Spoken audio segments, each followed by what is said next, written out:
So, Tom, first question I have to ask is total fan service, but I have to ask it for all of the Nightwing fans out there. Will we ever see Dick Grayson don the Nightwing costume again, or any other kind of costume? Well, first, before I start, can I just say thank you and what an honor it is. I love this show, and to be on it, it's like super cool. So I just want to say thanks and congratulations on being a finalist. That's very cool. Thanks. Yeah, DC man, got it. Anything you can do with it. It's awesome. Dude, are you telling me I got into DC a year ago? I've been banging on Yeah. for years. Isn't it cool? Yeah, man, it's awesome. I've been reading the comics forever. It's good to see, new series like Grayson and stuff like that. It's the best. So, got to keep on keeping on. It's the best company to work for. I've been telling everybody that. Yeah, Most exactly. people, so it's good. Yes. Will he ever be? In my mind, Dick Grayson never stopped being Nightwing. He's Nightwing undercover on a secret mission to find out what Spiral is doing and whether to stop them or help them. I don't see this as sort of a break in Dick's continuity in the idea that he became a different character. He's always been Dick Grayson. He still is Dick Grayson. Will he ever wear a mask and a costume again? You'll have to read the comics to find out. Now, the one thing I loved about Grayson was you brought in a character that's been in the DCU before, like Midnighter, and kind of just revamped him, and now he has his own series. Is there any other character from the DCU that you would love to bring into Grayson? Yes, there are a ton of them, and you'll actually start seeing them in Grayson 9. All right. Yeah, there's a scene early on in Grayson 9 that I love, and it's the beginning of something that's going to be a big part of the story, and we call them casually the Shadow Spies, but they have an actual name which is secret, which will come out as we do it.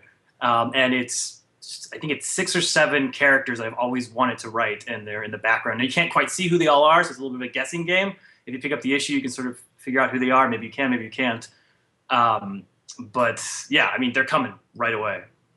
So with with all the changes, of course, anybody that's been reading Grayson, they know that basically Helena's gonna start taking over as the head of Spiral. How is this going to change her and the organization? Is it going to be automatically we're good, or is there still going to be an evil gloom over Spiral?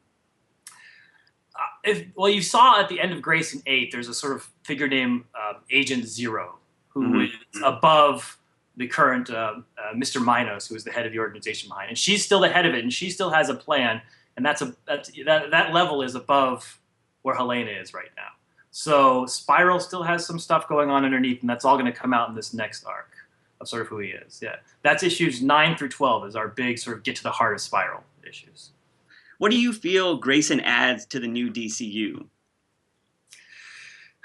I mean, first and foremost, I think Dick Grayson is a special character. To me, he's a top tier. He's up there with Batman, Superman, and Wonder Woman. And I think that emphasis on that character, on who he is, on what he means to our culture. Everybody knows who Dick Grayson is. You know that from when you're born, that Batman has a Robin.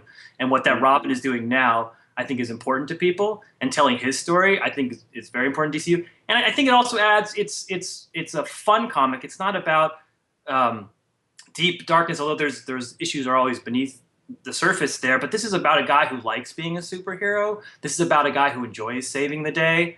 And I think finally it adds a little bit of sexiness to the DCU. I mean, this is a guy that people who find Dick attractive are smart people. Yeah, I love the schoolgirls you have in the issues. They're so funny. It's a nice little comic relief. I mean, Dick's always had that little bit of swagger to him, and I feel like you really bring it out in this comic. And it's so good, because he is, like you said, up there with Batman. He's on the par of all those superheroes, but he's not as dark and like brooding all the time. He knows how to have fun, but he knows, how to beat people up too. It's awesome. Yeah, and I think that's a tribute to Batman in my head, because like Batman, they basically have the same origin, right? Their parents died, but Batman was raised sort of abroad, and he was raised by these trainers and slightly by Alfred. Dick Grayson was raised by Batman, by Bruce Wayne, and the fact that Bruce installed in him this confidence and this ability to not live the life that Bruce has, and the fact that Dick can enjoy himself despite his dark origins, I think is a real tribute to Bruce as a father, or as a father figure, as an older brother. I always think of it that way. It's like when Dick is having fun, he's having fun because he was reacting to the way Batman raised him. Yeah, I mean, you show that too. Like, I mean, everybody knows that they had their issues. Dick had his issues. That's why he became Nightwing and everything like that. But in Grayson, there's those little scenes where they are, anybody that knows that it is a secret mission, with Batman behind it and everything. And that one moment when he remembers Alfred's toupee flying off, like that memory was just like so awesome to add those little tidbits into the comic. It's because he doesn't forget that, even though he is on this super secret mission. He still remembers that it's about family and everything like that. It's great. But 9-5's been a real bad place because, as everyone knows, Batman's basically off the board now. And here's a guy. I mean, everyone thinks Dick is dead. Everyone thinks Nightwing's dead. His identity's out there, and only one person knows that he's out. That he's invading Spiral. Only one person knows he's undercover, and that person is no longer on the board. So, I mean, the issue begins with Dick calling home and saying, "Hey, I completed my mission. Mr. Minos is gone. What do I do now?" And nobody answers. So suddenly, this series, which was about a spy, is now about a spy out in the cold. What do I do? Yeah. Put me here. I want to see my family. I want to see Barbara. I want to see Tim. I want to see Jason. What are my orders? And there are no orders.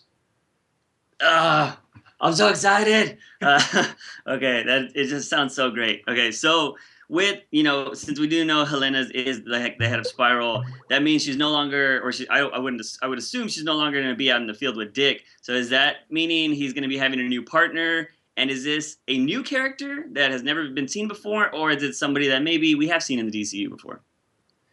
We've seen him before, but only in Grayson. His first appearance was Grayson 3. So his name is Tiger. His full name is the Tiger King of Kandahar. Oh, okay. And he's Agent 1. He's what we consider, the best spy in the DC universe. I call him. Yeah. All right, that sounds good. I was starting to like his character, and yeah, that was a solid issue. But Tiger, that's gonna be a cool partnership. I like that. That's gonna be awesome. Yeah, and it starts out with some tension because don't forget that Dick played a role in Tiger's partner dying in issue 3. Yeah. So these are not two people that automatically love each other. The Tiger character is so cool. He's like this badass Pashtun. Oh man, and he has such a great background story. I can't wait to tell it. With a follow-up to that, so with Helena now being the boss, how do you think this is, or how will this affect her relationship with Dick? I mean, because there kind of was a little bit of romance. It looked like it was going there, but she always kept her head on her shoulders. She didn't let that happen. How is this going to affect that now that she's given the orders? Well, I think the tension going forward is, as you said before, Spiral is not an all good organization. They're not an all bad organization. And Helena doesn't know all of their machinations, or maybe she knows more than she thinks she does. So I think the problem is going to be what side. Dick Grayson's always going to be the good guy. He's always going to pick the good guy side. What side does Helena pick, and how does that affect Dick Grayson? So, and their relationship. I mean, is that relationship stronger than the choices they're about to make? I think we're going to find out in the next few issues. It's going to be... Yeah, Tim Seeley, my co-writer, and I, we have this planned out like 50 issues in ahead. It's a huge story. So hopefully you like it. Although we write one in runs for, I don't know, we contradict each other.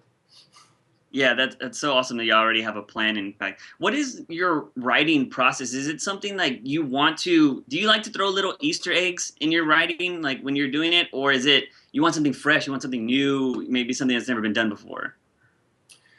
I mean, I think you have to do both. I don't see it as contradictory. Like the first, I mean, I wrote an issue called where Dick Grayson was crossing the desert. And it was pretty new. I never had a series of just one guy walking across the desert for 20 pages, where I was trying to show that Dick Grayson is the one guy who will never give up and he'll never be stopped. And it was fairly experimental. It was all done in double-page spreads. But the whole thing was a tribute to an old classic Batman story, Robin Dies at Dawn. And it drew inspiration from a story that was written 50 years ago.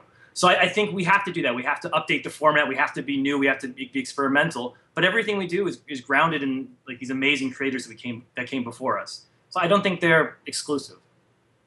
All right, so let's hype up issue 9. What do you got? Because I mean, I'm already excited from what you told me. So if you have a better pitch than that, let me hear it. Because that's awesome. There's so much in issue 9.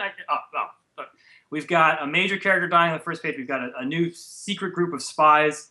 We've got probably the sexiest scene I ever wrote. I said the word sexy enough in this interview. I can't. It's Grayson. I can't stop. You find out the great Dick Grayson boxers or briefs question. We had to get that settled so we can move on.